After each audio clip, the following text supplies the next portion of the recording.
Hi guys, so today we're gonna go over the concept of pressure. Okay, so we're gonna first go over a compressive force. It is a force acting vertically on the surface of an object. It is a type of elastic force. Like this. This is a compressive force. It acts vertically on the surface of an object. Okay, next we're gonna do a fun experiment. Hello guys, today we're going to do the experiment of the pressure. So the equipment we're going to use today are 2 pieces of slime, 4 erasers with balance weights. This one is 100 grams, this one is 20 grams, this one is also 20 grams. So we try to find out what factors will influence the magnitude of pressure. And there are 2 potential factors, which is the surface area and the magnitude of the compressive forces. So there are 2 representations in this experiment. The first representation is the representation of the magnitude of pressure. So later I will put this on the slime, and it will cause the whole object will cause a force to the slime, and the slime will have like a changing shape. Like the deeper changing means bigger magnitude of pressure. And the second representation is about magnitude of compressive forces. Later, when I place it on the slime, there's a whole object will cause a force to the slime, right? But this force is basically equal to the whole gravity of the object, which is the gravity of the balance weight plus the gravity of the eraser.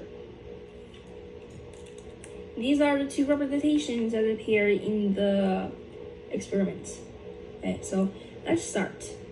Now I'm gonna try to place these 2 on the slime. Okay, to see like which slime have a bigger changing shape. Okay, let's wait. Oh, this one may have like with fold. Let me change it a little bit. Okay.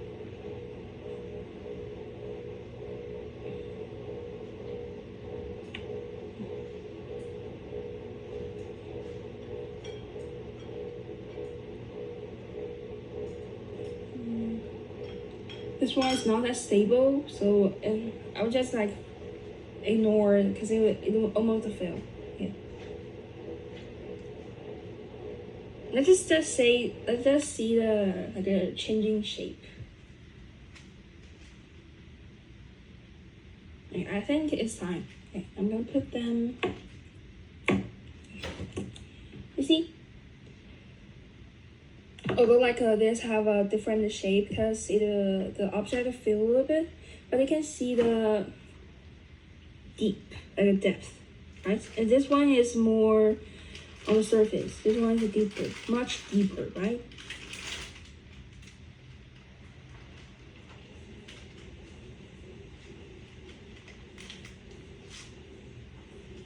Yeah, so you can see the only differences between these 2 is the magnitude of compressive forces. Because this one have 100 grams, this one only have 20 grams.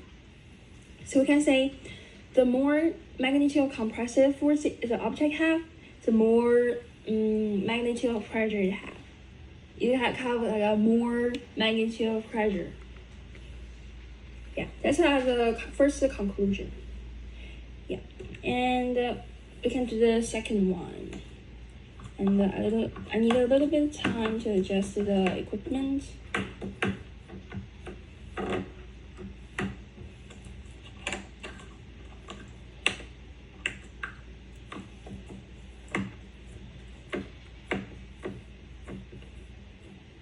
Okay.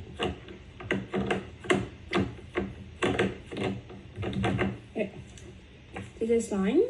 I'm gonna switch it into a different surface area. So I'm gonna put it like this. Okay. Okay. So later, I will put this on the. So yeah, you see, they have different surface area. So since this one is not that stable, I will like use my hand to prevent it to fall.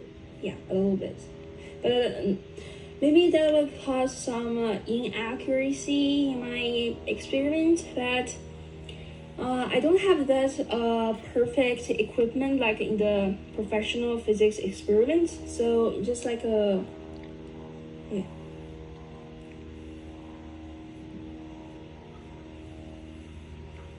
Okay. You see, I just now let the object lie on my hand. I didn't have any pressure. Like I didn't compress the object. I didn't get like any compressive forces. So I think it's not that bad.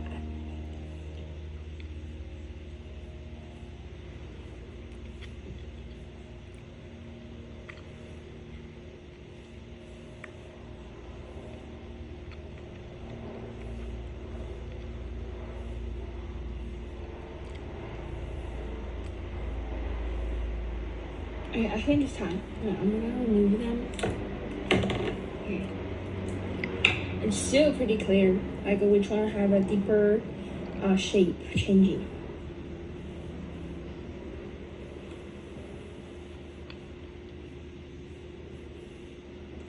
So clearly, the object with the lower with a less surface area will be bigger than the more surface area. But the situation happened when the compressive forces are same. The only difference is the surface area. So our conclusion is basically when the surface area is same, like in this kind of situation, the more compressive forces they have, more pressure they have.